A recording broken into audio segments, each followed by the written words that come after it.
Based on all known laws of aviation, a bee should not be allowed to fly a plane. But I guess if you look into it, there's no laws explicitly banning it, so How's it going? Murder hornets. They're big, they're freaky, they hurt a lot, and for some reason they aren't bees.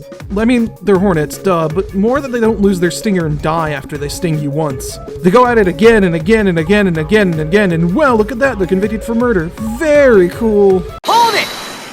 Where were we? Right, bees.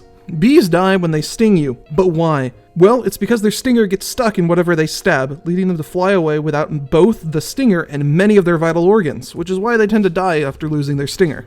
Now, this may seem counterproductive to the longevity of bees, which it is, don't worry, it's probably the reason why they're going extinct. But it does have this fun little side effect of leaving their venom in their victim. Yeah, apparently bees, as well as wasps and hornets, all have venom. And while hornets and wasps have a much more painful initial sting, bees leave their stinger in their victim, and thus their venom, allowing it to hurt for a longer period of time. The trade-off is their ability to sting multiple times for the ability to take the opponent down with them, which is really brave when you think about it. Depending on the type of bee, they can live for 1 month to 5 months, and if enough bees sacrifice themselves to get a predatory animal, such as a bear or a human, away from their nest, then it's totally worth it. Personally, it only takes one bee to scare me off. But hey, not everyone fears and respects bees as much as I do. Go away! But this does raise the question, why do they lose all their vital organs when they sting someone?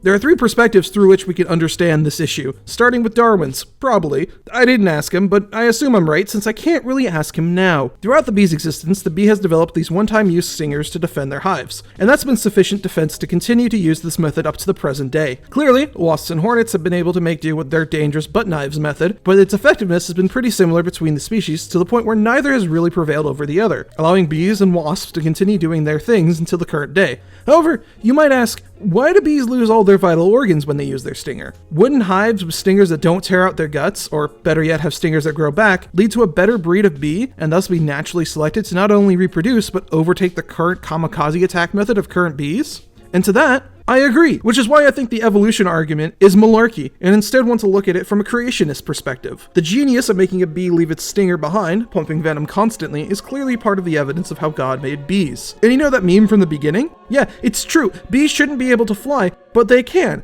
and it's because of God. Oh, but Zombear, why would God design bees to die? Why didn't God just let bees grow back their stinger? Isn't that an oversight? No. You see, God hates bees.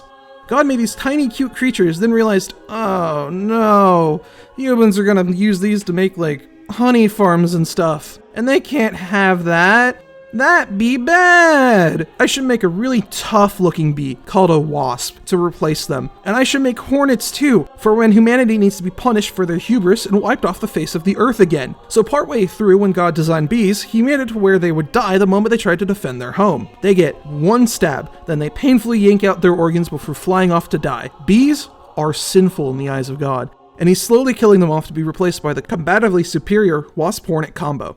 However, both these perspectives could be untrue. Maybe there isn't a God, and evolution is bogus, and we live in a TV show or simulation or something. Well, in that case, we have to look at the way the world around us is currently to figure out why things are the way they are. Snap back to reality. Looking at this generation, and the last generation too, to be honest, one thing is clear. Depression is on the rise, and people don't want to be on this planet anymore. TikTok, YouTube, Twitter, everyone just wants to go to sleep forever. And I think bees are the same way.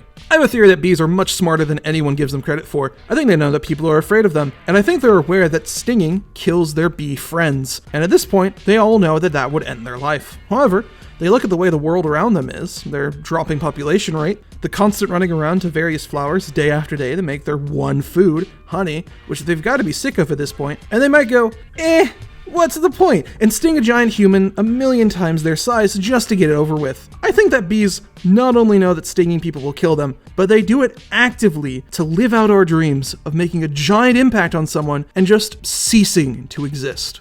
In short, bees are just as depressed as we are. Well, I hope this video was informative and taught you a thing or two about bees. I'll see you all in the next video. Remember to backhand that subscribe button, kick that bell, and do whatever else you want to do with your day. Peace. Cringe. I'll fight you, brother.